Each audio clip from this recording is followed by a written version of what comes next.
हिमाचल में निकाय चुनाव के नतीजों ने सियासी पारा चढ़ा दिया है। ठंडे हिमाचल की वादियों में कांग्रेस की हार की चर्चाएं गूंज रही है। हो भी क्यों ना, आखिर कांग्रेस का हारना खुद में कई बड़े सवाल खड़े कर रहा है। हिमाचल में कांग्रेस की सरकार होते हुए भी बीजेपी का बाजी मारना सरकार की दुर्दशा की कहानी बयां कर रहा है। खैर, अभी भी 4 राज्यों में नतीजे घोषित होना बाकी है, लेकिन बचे हुए क्षेत्रों में बीजेपी को बहुमत मिलना शहरी मतदाताओं के मूड का वखान कर रहा है। निकाय चुनाव की उथल पुथल में बीजेपी के प्रदेश अध्यक्ष राजीव बिंदल ने बड़ा दावा किया है। बिंदल का कहना है कि इन परिणामों ने कांग्रेस की सुखविंदर सिंह सुक्खू सरकार के खिलाफ एक जनमत संग्रह है। बिंदल ने बताया कि 25 नगर परिषदों की कुल 229 सीटों में से भाजपा समर्थित उम्मीदवारों ने 120 सीटों पर जीत दर्ज की है। और वहीं बिंदल ने कांग्रेस पर सवाल खड़े करते हुए कहा कि जिस कांग्रेस पार्टी ने अपनी आधिकारिक सूची तक जारी नहीं की, वह जीत का दावा कैसे कर सकती है। बता दें कि राजीव बिंदल ने ही भाजपा की तरफ से चुनाव में मुख्य जिम्मेदारी अपने कंधे पर उठाई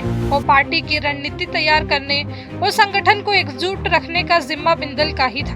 चूंकि चुनाव 2 अलग-अलग स्वरूपों में थे, उनकी भूमिका भी दोहरी रही।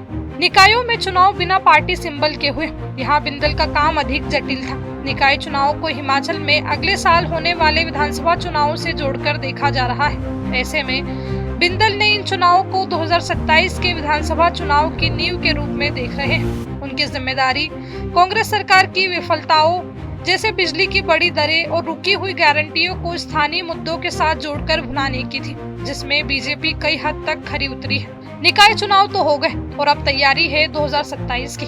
हिमाचल का अपना एक रिवाज रहा है, एक ही पार्टी आज तक अपनी सरकार रिपीट नहीं कर सकी है। क्योंकि अभी कांग्रेस की सरकार है तो बीजेपी इस बात को कहीं न कहीं मन में बिठाए है कि 2027 में कुर्सी उनकी होगी। लेकिन सत्ता पानी है तो बीजेपी को भी कड़ी मेहनत करने की काफी जरूरत है। ऐसे में बिंदल को आला कमान ने एक बड़ी जिम्मेदारी सौंपी है। बिंदल कितना खरे उतरेंगे ये समय बताएगा। बिंदल पर आला कमान इतना विश्वास रखता है कि उन्हें बीजेपी का 3 बार निर्विरोध अध्यक्ष बनाया गया और उनके कद का आकलन यहाँ तक किया जा सकता है कि प्रदेश संगठन से जुड़ा फैसला उनके बिना नहीं हो सकता। बिंदल का मुख्य काम चुनाव लड़ना नहीं बल्कि चुनाव लड़वाना है।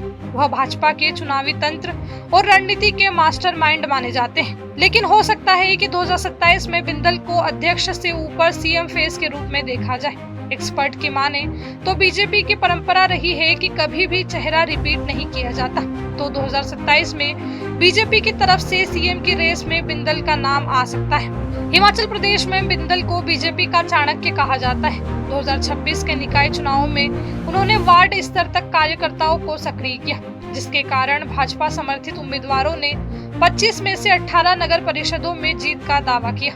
बिंदल का दबदबा केवल एक जिले तक सीमित नहीं है। उन्होंने सोलन से 3 बार और नाहन से 2 बार विधानसभा चुनाव जीते हैं। 2027 के चुनावों के लिए भाजपा ने उन्हें जीत की जिम्मेदारी सौंपी है, जो उन्हें राज्य में जयराम ठाकुर के बाद पार्टी का दूसरा सबसे प्रभावशाली स्तंभ बनाता है। हालांकि कांग्रेस निकाय चुनाव में हार को नकार रही है, लेकिन कांग्रेस का दावा है कि कुल 47 शहरी निकायों में से 31 या 32 निकायों में उनके समर्थित पार्षदों ने जीत दर्ज की है।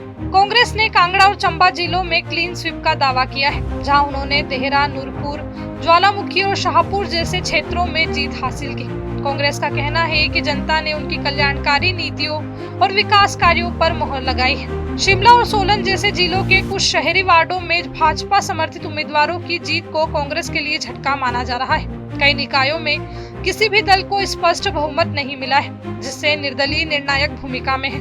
भाजपा का आरोप है कि कांग्रेस सरकार अब प्रशासन का उपयोग करके निर्दलीयों पर दबाव बना रही है। खैर, असली हार जीत का फैसला 31 मई 2026 को होगा, जब उन 4 निगमों धर्मशाला, मंडी, सोलन, पालमपुर के नतीजे आएंगे, जो सीधे पार्टी चिन्ह पर चुनाव लड़ा।